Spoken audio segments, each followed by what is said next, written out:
सत साहेब भक्तों, प्रिय भक्तों, आप लोगों से निवेदन है, हमारे गुरु जी का ज्ञान सुनिए और समझिए। देखो क्या कह रहे हैं। परमात्मा और काल की एक बार परमेश्वर ने बताया कि हमारी काल के साथ वार्ता हुई थी। इसने मुझे चापलूसी करके वचनबद्ध कर लिया था कि 3 युगों में जीव, जब परमात्मा ने कहा था कि मैं नीचे के लोकों में जाके तेरी वास्तविकता बताऊंगा सभी प्राणियों को कि तू भगवान नहीं है, तू काल है, इनको खाता है, इसलिए तू इनको जन्मता और मारता है, पैदा करवाता और मारता है। असली भगवान कोई और है, वहां जाने का तरीका मैं बताऊंगा। ऐसा गुप्त मंत्र मैं लेकर आया हूं। तब काल ने पैर पकड़ दिए, बहुत ज्यादा जो है प्रार्थना की, परमात्मा ने स्वीकार की। इसने कहा कि भगवान 3 युगों में जीव ना ले जाना, कम ले जाना, थोड़े थोड़े, और चौथे युग में, कलयुग में कितने ही जीव ले जाना, इतनी दया मेरे पर कर दो। परमात्मा को भी पता था कि सतयुग त्रेता द्वापर में ये जीव गणे दुखी नहीं होते और इनकी पूर्व जन्म की बैटरी चार्ज होती है, उस प्रहार उसी से ये सुखी होते हैं।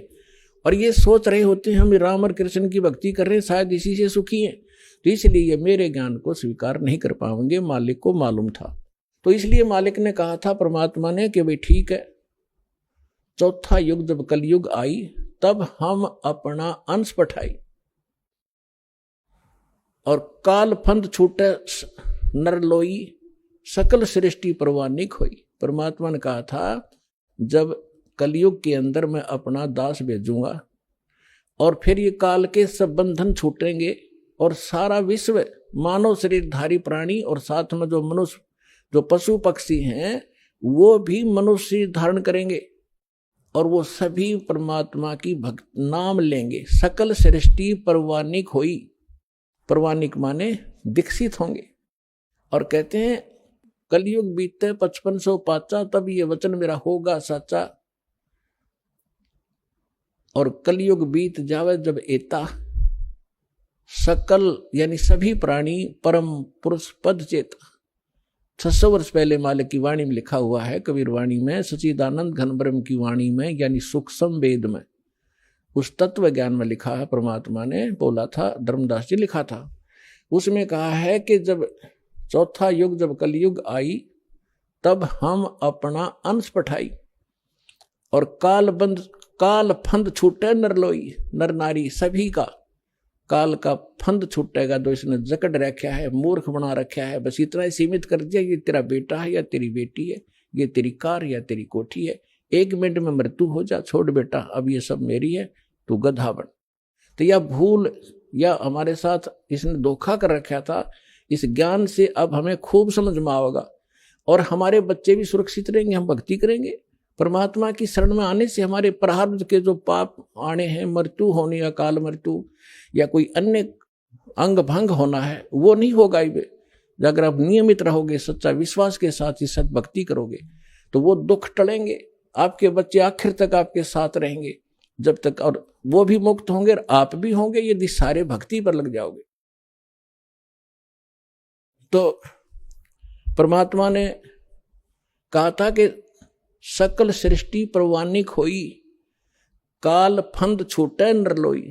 काल का जो बंधन है, कर्मों से बांध रखा इसने, और ये सब छूटेगा और सारी सृष्टि उपदेशी होगी। कलयुग बीते 5500 पाचा। धर्मदास जी से कहा था कि कलयुग बीते 5500 पाचा, तब ये वचन मेरा होगा सच्चा। आज से 600 वर्ष पहले मालिक ने ये कहा था कि पूरा विश्व मेरी भक्ति करा करेगा कबीर की, और सभी उस सतलोक के परम परमेश्वर के उस परम पद के जानकार होंगे, सबको ज्ञान हो जाएगा उस परम पुरुष के उस पद का। जो गीता अध्याय नंबर 18 के श्लोक नंबर 62 में कहा कि अर्जुन, तू सर्वभाव से उस परमेश्वर की शरण में जा, उसकी कृपा से ही तू परम शांति को और सनातन यानी शाश्वत स्थान को प्राप्त होगा। गीता अध्याय नंबर 15 के श्लोक नंबर 4 में कहा कि तत्वदर्शी संत की प्राप्ति के उपरांत, यानी तत्व ज्ञान से परिचित होने के उपरांत, परमेश्वर के उस परम पद की खोज करनी चाहिए, जहां जाने के बाद साधक फिर लौटकर कभी संसार में नहीं आते। और जिस परमेश्वर ने सब ब्रह्मांडों की रचना की है अपने विषय में गीता ज्ञानदाता कहता दूसरे अध्याय के 12वें श्लोक में, चौथे अध्याय के 5 और 9 श्लोक में, 10वें अध्याय के दूसरे श्लोक में कि अर्जुन तेरे और मेरे बहुत जन्म हो चुके हैं, आगे भी होंगे और पहले भी हम जन्मते रहे हैं। इसलिए वो कहता अर्जुन तू सर्वभाव से उस परमेश्वर की शरण में जा जिसकी कृपा से तू परम शांति को, सनातन परम धाम को प्राप्त होगा। तो यहां बता रहे हैं परमेश्वर कि कलयुग बीत जावे जब एता 5500 वर्ष 5 वर्ष, और तब सकल प्राणी उस परम पुरुष के परम पद चेता, उस परमेश्वर के उस परम पद के सभी जानकार हो जाएंगे। कोई सतलोक है, सचखंड है जहां हम रहते थे, वहां जाना है। तो जहां आशा ताबासा हुई, मन कर्म वचन सुमरियो सोई। तो जो प्रसंग चल रहा है हम उसी पर आते हैं। अब आपके जो पूर्व जन्म के संस्कार हैं उस कारण से आप भक्ति की चाह आप लिए हुए हो। दुर्भाग्य आपका कि उन लकड़ी संतों के पास पहुंच गए।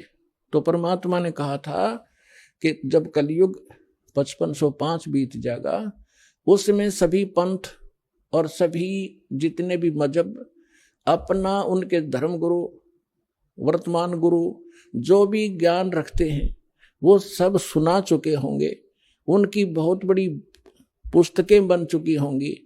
उसके बाद मेरा दास जाएगा और उन्हीं सदग्रंथों को, जिन सदग्रंथों पर प्रत्येक मानव आधारित है, जो भी जिस मजहब धर्म से संबंध रखता है, उन्हीं से यथार्थ ज्ञान उनके रूबरू करेगा। उसके लिए परमात्मा ने सबसे पहले आपको ये इंस्ट्रूमेंट बनवाए, प्रोजेक्टर बनवाए, टीवी चैनल बनवाए। दास आपको तो अब समझ में आएगी कि ये क्या हो रहा है, और आपको इतना तो ज्ञान है कि आज से 10-12 वर्ष पहले इनका नामो निशान नहीं था, और पीछे जाओगे तो किधर सोच भी नहीं थी कि ये ऐसे इंस्ट्रूमेंट बनेंगे। यदि मानव बना सकता तो बहुत पहले बना लेता इसको। ये परमात्मा का दिया हुआ ज्ञान बुद्धि है, पूरा विश्व उसके बालक हैं। कहीं से भी इसने किसी क्षेत्र से, पृथ्वी के किसी कोने से भी इंस्ट्रूमेंट किसी भी अपने बच्चे से बनवाया, ये गॉड गिवन माइंड है। मानव जीव सत्र का ये नहीं बना सकता। ये इसलिए बनवाया दाता ने, पहले आपको शिक्षित किया। अब इस दास का जन्म 1951 में हुआ, तब तक शिक्षा का कोई नामो निशान नहीं था। इक्का दुक्का की तो पढ़ा करता कोई, और उसके बाद एकदम बाढ़ सी आ गई। इतने आकर्षित हुए, कारण कुछ भी बिना, चाहे रोजी रोटी के लिए सबने डिवोट कर दिए अपने बालक। 20-20 वर्ष तक बेटा बेटी पढ़ो पढ़ो, और मालिक ने दया करनी थी कि इसका सदुपयोग करेंगे। फिर ये इंस्ट्रूमेंट आपके सामने है, सदग्रंथ आपके रूबरू कर रहा दास, और उनका निष्कर्ष निकाल के परमात्मा के ज्ञान से तोल रहा है। तो इस मानुष जीवन का मूल उद्देश्य यही है कि आप भक्ति करके यहाँ से पीछा छुटवाओ, और जिस परिवार को आप सुखी और धनी देखना चाहते हो वो भी भगवान से ही हुआ करता है। भगवान आपको दोनों काम करेगा, यहाँ भी सुख देगा और मोक्ष भी मिलेगा। अब ऐसा कौन अनजान होगा जो इस अवसर ने चूकेगा? अब सभी इस बात को स्वीकार करेंगे।